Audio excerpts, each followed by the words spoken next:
Certa ocasião, quando apresentávamos essa mesmíssima aula, havia um casal de namoradinhos que viviam se amassando durante a aula.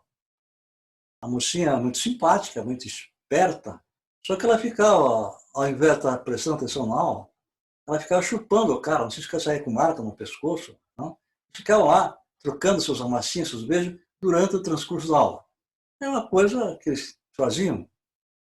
Certo dia mencionei um fato curioso sobre o amor, expliquei certas chaves que nós entendemos como amor, e ela rapidamente respondeu: "Vocês são tutti cornuti."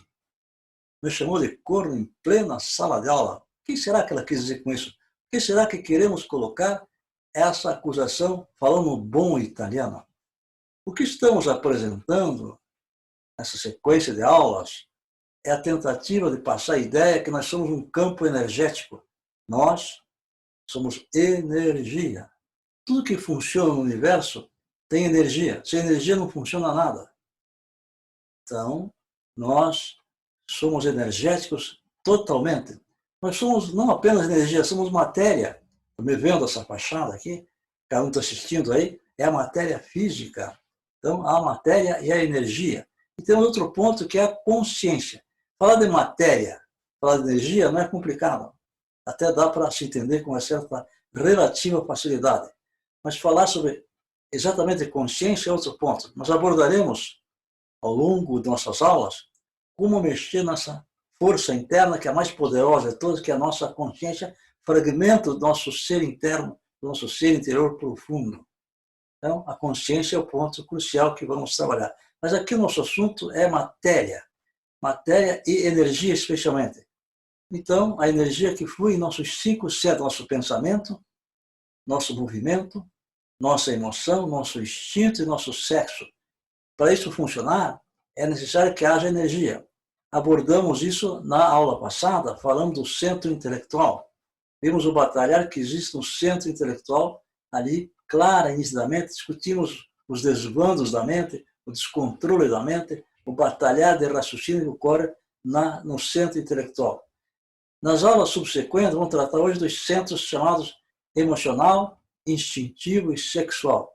E teremos oportunidade, na próxima aula seguinte, ainda de abordar certas chaves interessantíssimas, que vão ver como funcionam, que faixas etárias da nossa vida eles se desenvolvem, como eles surgem, como tratá-los, como equilibrá-los, que é a proposta da nossa aula nesses módulos. Essa é a questão. Então, os 5 centros, como eu vou projetar agora, com gentileza, então, o que somos? Esses 5 centros. Intelectual, tratamos na aula passada. O motor, que é uma aula que exige ser presencial, então não sei se como fazer, mas deixamos por enquanto ela de molho. E hoje abordaremos o emocional, o instintivo e o sexual. Então, vamos tratar já de cara no ponto onde a coruja pia, o centro sexual, ponto culminando na vida. Pode projetar mais. Então, vamos tratar, permita tomar um pouco de água. Água pura. O centro sexual é o alicerce da vida. Tudo funciona em relação ao centro sexual. Mencionamos na aula passada que a alavanca que Arquimedes queria para mover o mundo não é um poder mental, é sim um poder sexual. É o poder do mundo. Dizem que Rasputin, ébrio de vinho, um homem extremamente viril pela sua glândula pituitária funcionando, ébrio de vinho, batia seu órgão sexual na mesa e dizia: "Esse é o rei do mundo." Nosso mentor, o mestre, fala: "Está certo, Rasputin, o sexo é o centro do mundo, é o reino do mundo." Então, esse ponto não é bem tratado por aí, é tratado mais ou menos superficial. A religião passa por cima, ela traduz como se fosse apenas uma questão de prazer subjetivo e de procriação. Ela não consegue esmiuçar a questão do campo energético fundamental da vida, que é o centro sexual.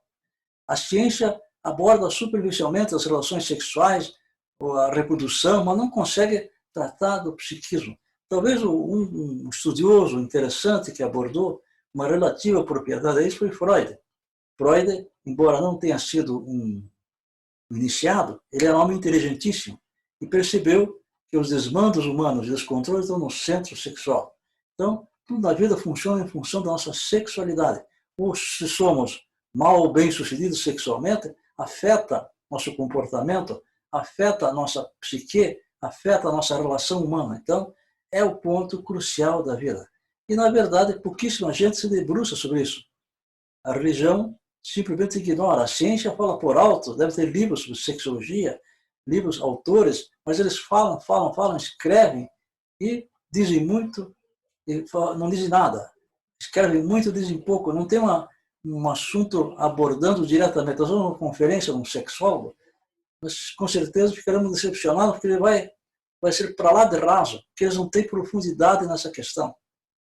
Essa é a dificuldade. Se nós estudarmos a sexologia humana, encontraremos aquela mulher que foi política em São Paulo, a Marta Suplicy, que é sexóloga. Ela se projetou em cenário nacional, no programa da Globo, onde ela desenvolvia a sexualidade. Só que muito superficialmente. Mesmo assim, ela conseguiu ser prefeita de São Paulo, deputada, senadora. Veja a projeção que dá mexendo na sexualidade, embora de maneira superficial. Ela se dedicou um pouco ao segmento homossexual. Mas ela não entenda que o homossexualismo é um drama dos caras que passam aquilo. Mas todos nós, heterossexuais, todos nós, os homossexuais, têm dificuldades na relação da sexualidade. Não sabem lidar corretamente. Então, um sexólogo dificilmente vai resolver a nossa questão. Então, é realmente terrível. A religião, ela vê por cima da coisa, não observa o fundamento. Então, a proposta é nós tentar mexer na ferida, mexer no ponto crucial. A religião propõe que seus clérigos sejam castos. Mas o que é castidade? Ah, mas eles põem um cordãozinho na barriga, quando eles usavam batina, e tinham essa cara mais honesta. Tinha 2 nós. Um dos nós era da pobreza, eles são pobres. O outro nó é o nó, volta da castidade, eles são castos. Será? Com esses escândalos que ocorrem por aí da libertinagem sexual, da pedofilia, será possível? Simplesmente por reprimirem a sexualidade, eles desviam os canais sexuais e se transformam em pessoas monstrengas, que aproveitam a boa-fé das crianças e abusam, exploram elas. Então, há qualquer coisa errada nisso aí. Só enxerga quem não quer. Você precisa ser muito ingênua para não ver que tem uma coisa erradíssima, porque eles não tratam da sexualidade, e deveriam tratar. A religião e sexo têm uma certa combinação. Se nós estudarmos as religiões orientais, tem sempre símbolos sexuais, falo, útero, estão querendo colocar a questão da sexualidade como da magna importância, como resolver essa questão. Então, o sexo para nós é dramático. Se nós temos um lado nosso que é extremamente devasso, todos nós temos, e um lado puritano, um lado careta. Todo esse lado. Então, esse drama que nós temos. O monitor vai projetar esse conflito aqui para nós entender esse processo terrível que nós passamos no nosso centro sexual. A tese e a antítese, ou seja, a luxúria, a tese, digamos, que é uma coisa que mexe conosco, e a antítese que seria o puritanismo. Monitor, por favor, pode passar. Então, e nós temos que buscar o meio da questão, o puritanismo, o meio da questão que seria castidade, sim, porém científica. Castidade, sim, porém científica. Defendemos que a sexualidade pode ser equilibrada. Nós podemos ser castos e ter vida ativa sexualmente falando. Mas, na verdade, o sexo comum não traz essa equação. Depois de uma experiência sexual que a pessoa passa, geralmente, se a pessoa tiver um pouquinho de sensibilidade, um pouquinho de consciência, ela vai se sentir mal. Ela não vai se sentir bem. Ela devia se sentir bem, mas ela sente-se mal. Alguma coisa acusa ela dentro dela. Os franceses chamavam dela petite morte, uma sensação de morte. Então, alguma coisa está errada nesse ponto. Ela vai num terapeuta qualquer, e o terapeuta, com aquela cara dele, aquela careca parecida com a minha, um bigodão, uma barba, diplomas, formado em várias universidades internacionais, etc., vai dizer, não, meu cara, com cachimbo, mas você não se preocupe com isso é um problema cultural judaico-cristão. Mas o cara diz, mas eu nem sou religioso, mas está no inconsciente coletivo, fique tranquilo, transe, que é tudo bem, não tem problema nenhum. Então, o sujeito queria ouvir aquilo, né? Então, ele mais ou menos amortece a consciência e vai transar à vontade. Se isso fosse verdadeiro, os orientais como seriam? Os orientais não têm cultura judaico-cristã. Eu conheço orientais e eles têm o mesmo drama que o nosso. Então, não é uma questão cultural, mas a pessoa queria ouvir uma conversinha mole para boi dormir, e o cara falou, cobrou o dinheirinho dele, e o cara foi embora. Né? Mas ficou, não resolveu, apenas abafou, anulou um pouco a consciência dele. Então, é essa a situação que queremos analisar poderosamente e objetivamente nesse cenário. Conflito que existe no centro sexual. Então, aí o cara pega e não sabe como fazer. Né? Se ele for um terapeuta, ele vai ser... Então, se você se transar, quanto mais trans, melhor, então vão se prostituir, vão rodar bolsinha. As prostitutas seriam as pessoas mais felizes e equilibradas do mundo, mas não são. Se nós conhecemos pessoas que são muito sexys ou têm muitas vidas sexuais muito ativas, elas não são pessoas exuberantes, magnéticas, são pessoas murchas, meio estranhas, mulher estranha, cara de réu. Não é aquela sensação. Então, vamos colocar os pingos no prato, nos pratos, colocar claramente a coisa corretamente para entender esse cenário, essa situação. Então, é esse o ponto que interessa o equilíbrio sexual. E nós defendemos a necessidade de transmutar a energia sexual, a alquimia sexual. É a proposta. Nós não vamos falar a fundo nessa questão, porque temos um módulo que trata de toda essa questão. Prometemos nas próximas aulas, uma das instrutoras vai falar sobre os processos anticoncepcionais, todo esse processo que envolve as pessoas que tentam ter vida sexual ativa, mas não querem ter filho. Então, vai ser explicada uma coisa importante, muita atenção nesse ponto. Então, a questão sexual é de terrível necessidade de estudarmos claramente nosso próprio comportamento interno. Esse é o ponto. Então, o que é castidade? Os caras pensam, não, castidade confundem isso com abstinência. Abstinência, o cara se abstém de sexo. Ele não consegue se abster porque ele vai ter pulsão noturna, ele vai se masturbar, porque ele vai ter pensamentos sexuais. Não é possível. Então, como diziam os antigos, ninguém consegue tapar o sol com a peneira. O sol da vida é o sexo. Ninguém consegue disfarçar. Todos nós temos essa necessidade urgente. Enquanto não resolver, os conflitos psicológicos vão ser marcantes em toda a nossa vida. Vão ser terríveis. Então, está na hora de equilibrar, deixar essa coisa hipócrita, essa coisa farisaica, e poder resolver com a castidade científica que será apresentado nos módulos mais avançados, na segunda fase, um módulo especial. Alguns já tiveram a oportunidade de ver, técnicas, tantrismo branco, teremos a magia sexual branca que será apresentada como equilíbrio nesse ponto. Então, o monitor pode projetar e nós entender melhor esse cenário. A projeção seguinte, monitor, que estou aguardando ansiosamente para ver a questão dos livros que indicamos. Então, os livros que indicamos no momento e temos em associação é Mistérios da Sexualidade Alquímica, bom, gostoso de ler, mostra a questão amorosa, aquela coisa toda, e os Segredos que a alma gostaria de ouvir, de lábios ao ouvido, apresenta alguma coisa da sexualidade. Recomendamos a leitura enquanto não chega lá o nosso momento de ter a aula presencial ou aula que vai ser apresentada aqui pelo computador, teremos por discutir a fundo essa questão. Certo e correto. Vamos a outro ponto agora, que é o centro instintivo. Este centro é interessantíssimo, ele governa nossa fisiologia interna. O nosso sistema orgânico involuntário funciona pelo centro instintivo. Então, ele é poderoso, ele é magnífico, mas por uma deturpação nossa, um desvio nosso, esse centro sofreu uma consequência emocional. Então, nós somos todos frutos de uma situação de desequilíbrio no centro chamado instintivo. Em vez de ele governar nossas glândulas, governar nossos aspectos fisiológicos, ele se desequilibra e produz doenças terríveis que nós temos que começar a trabalhar nesse ponto. Nós encontraremos um batalhar tremendo nessa emocionalidade, nesse centro instintivo que o monitor vai apresentar agora para nós, fazer um estudo sério sobre essa questão, que será apresentado aqui agora. Então, aqui temos esse batalhar do centro instintivo. Do lado negativo do centro instintivo, nós temos o Deus. Que direis, ora, blasfemo, dizendo que Deus está no lado negativo do centro instintivo? Afirmo, Deus está no lado negativo do centro instintivo. E esse Deus é exatamente o medo. As pessoas não vão às religiões por causa de fé de mais ou fé de menos. Elas vão por medo. Medo do amanhã, medo da morte, medo da vida, medo da doença. Agora, nesse momento que nós estamos vivendo, do coronavírus, do não sei o que, 19, do Covid-19, o nome é todo pomposo, o medo governa, todo mundo diz, não saia de casa. Eu que já não sou tão jovem quanto gostaria de ser, não saia a tal hora, cuidado, é perigoso.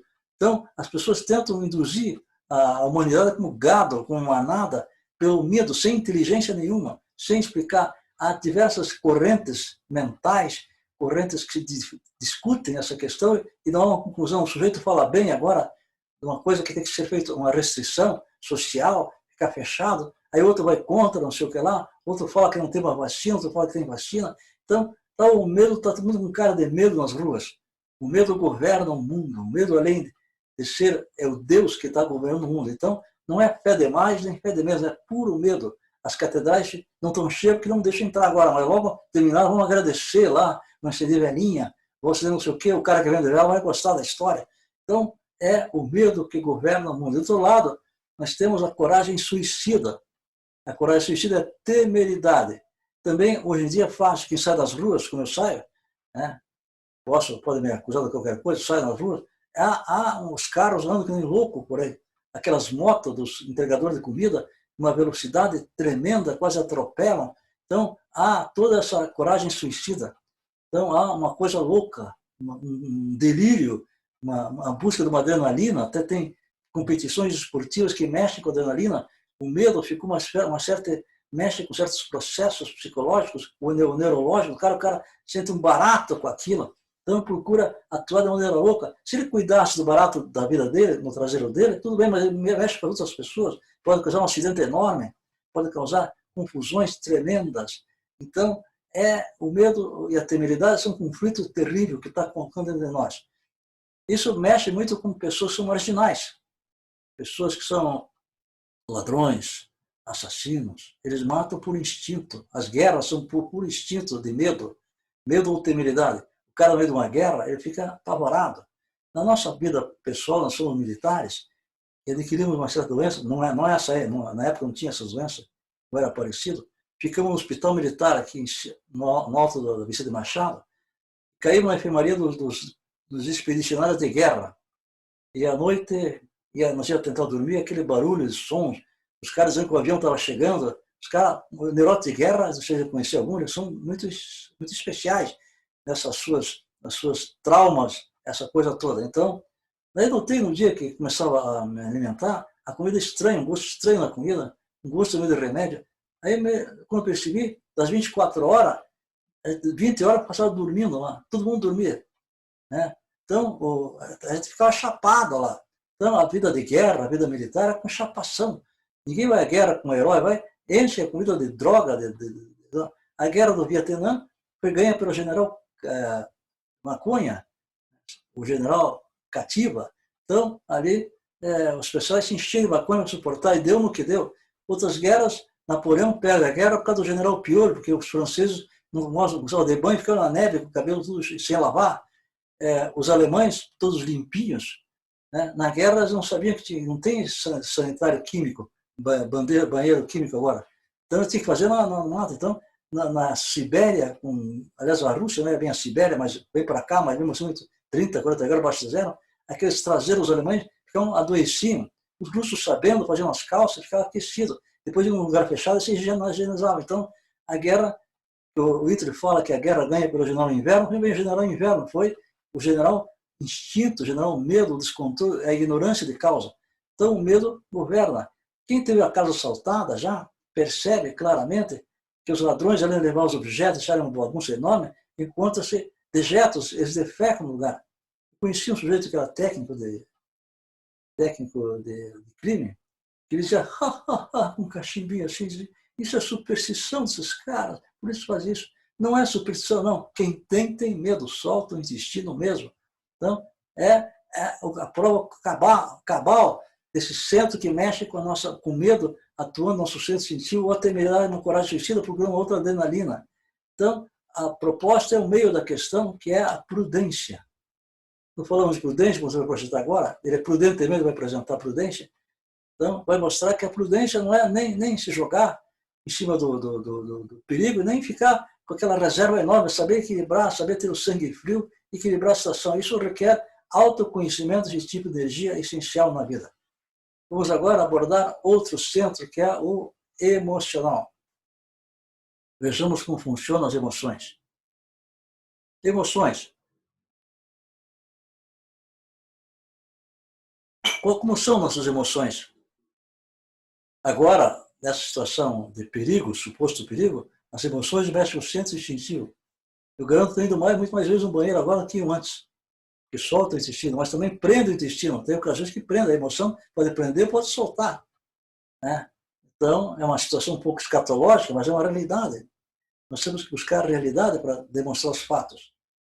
Então, vamos ver exatamente o processo das emoções. Emoções, o monitor apresentou os dois lados. As emoções, que lado teremos? O positivo e o negativo. Que lado teremos na tese e na antítese? Qual será a nossa emoção? Nós temos emoções construtivas, boas, que são benéficas para nós e para as demais pessoas, ou não temos. Como é que são nossas emoções? Qual será a maior emoção do mundo? Ora, direis e dirão, estão pensando o amor. Amor. E o que é amor? Uma sensação X. Mas que é isso, amor? Se isso que se chama amor é importante, nós não sabemos definir, não sabemos conviver com isso? Será que isso que nós sentimos é amor verdadeiro? Será que sabemos amar? Segundo nosso mentor, o mestre Samuel, só grandes almas podem saber amar. Há 3 tipos de amor, claro. O amor filial, maternal, que a pessoa tem com sua mãe, filho com sua mãe. O amor sexual, né, onde o homem e a mulher deveriam se amar, não sei se chamam, né? E o amor social seria alguma coisa que fazemos pela humanidade. O amor de mãe, já me falaram, alunos me falaram, uma mãe me falou isso durante a aula, e perguntava se o amor de mãe é condicional ou incondicional. Não é condicional, porque a pessoa não ama, ela fica presa. O amor tem que ser uma coisa livre, generosa, e não presa àquele sentimento quase que egoístico, o amor do filhinho querido, e não vê que tem outros filhos do mundo, tem outras desgraças, faz alguma coisa pelas crianças pobres, pelos doentes, ajuda a humanidade. Não, mas só o filhinho que é xodó. Será que aquilo é amor? É questionável, não é? O amor de filho e mãe, será que é? Será que aquilo é verdadeiro? Havia um aluno nosso, que era relativamente avançado nos seus estudos, que um dia falece a mãe dele. A mãe já tem uma certa idade, ele teve uma certa idade, e daí no guardamento aquela sensação toda, que você não deve imaginar, né? Filho único, a mãe mora, não sei como é que deu certo lá, que ele ficou sozinho, no momento que saíram da sala, quando estava sendo velada, e ficou sozinho, olhando para a velhinha no caixão. Daí ele perguntou para si mesmo, por que essa coisa toda? Daí a voz respondeu, porque você está dormindo. Ele levou um choque. Como ele conhecia a chave, ele pegou a chave do sol, começou a observar. E a voz falou para ele, porque você não amava essa mulher, o que se sente é a extensão do amor próprio. Ele levou um choque tremendo nesse ponto. Então, até nisso, é discutível. Quer dizer, aquilo que sentimos como amor, a extensão, pode ser amor de mãe para filho, de alguém do sexo oposto, não, de amizade, é pura questão da extensão do amor próprio. E não se trata de uma coisa generosa, empática, uma ligação de 2 interesses fundamentais da vida, que seria esse amor. Então, é discutível, no mínimo uma discussão, merece uma análise, não é bem assim que fala. A emoção, o chorume, não é verdadeiro amor. O amor seria uma coisa generosa, inteligente, poética, amorosa, não assim como nós entendemos que é amor, novelesca, essa dramalhão toda que estamos vendo por aí. Outro ponto é o amor entre homem e mulher. Existe isso. Uma hora do bem bom, no começo do romance, tá, tudo mais, depois passa.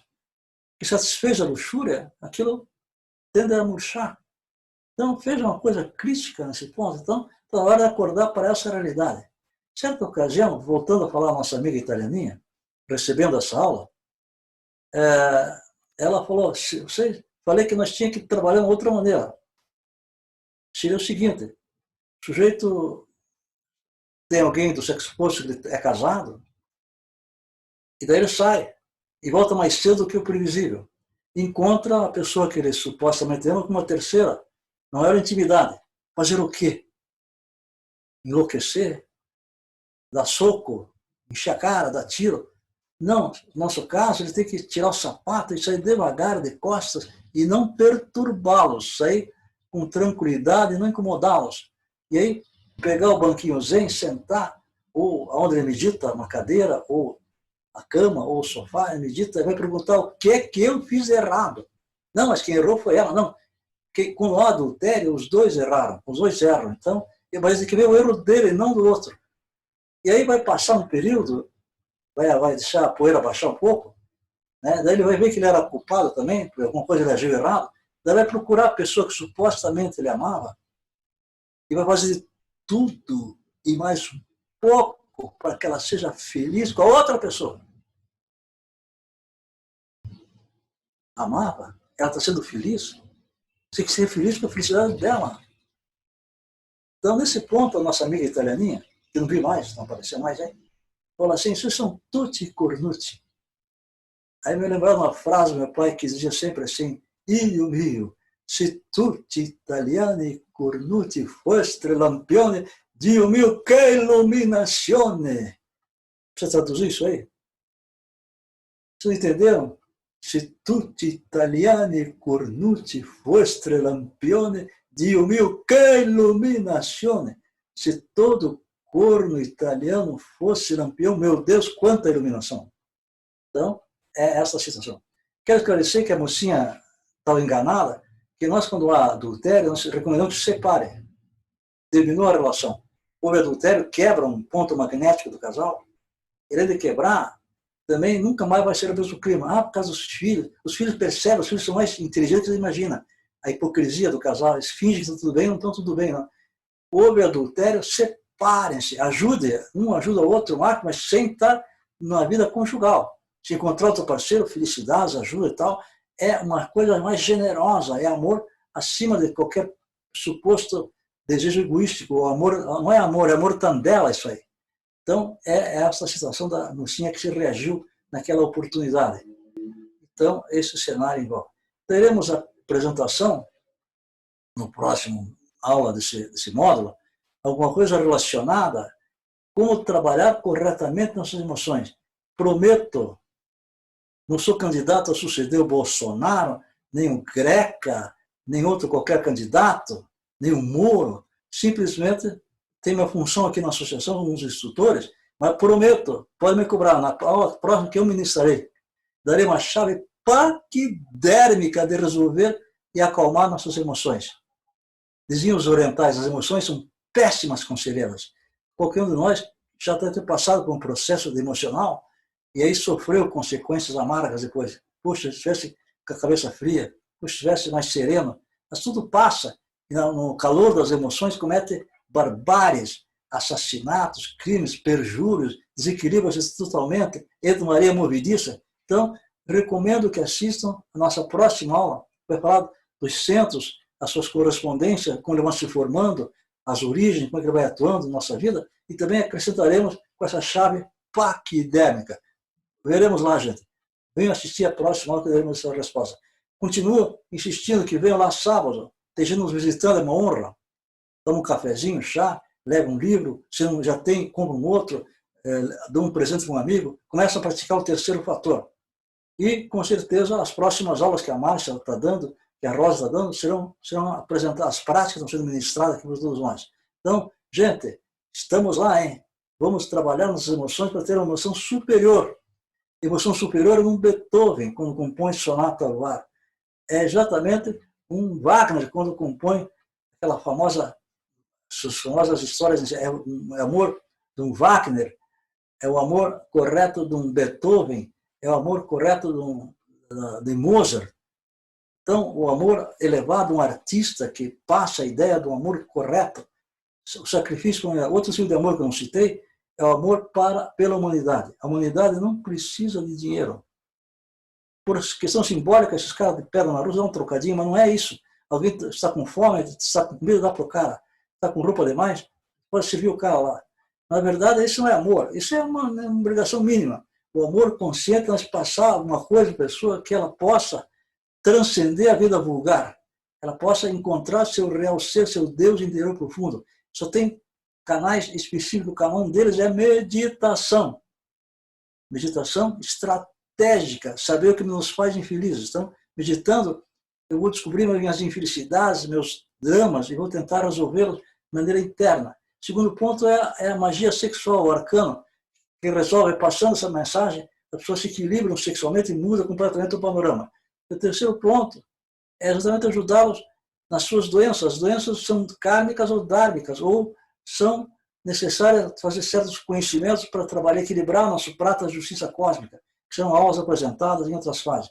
Gente, vamos lá apreciar bem essas aulas. Estamos aqui pegando um jeitão de passar mensagem por meios digitais, mas com certeza, assim que abrir a questão, voltaremos às aulas presenciais. É isso, gente. Estamos lá. Muito obrigado pela atenção. Vamos trabalhar e serenar nossas emoções, nossos instintos e nossa sexualidade equilibrada perfeitamente. Muito obrigado pela atenção. Até lá, gente.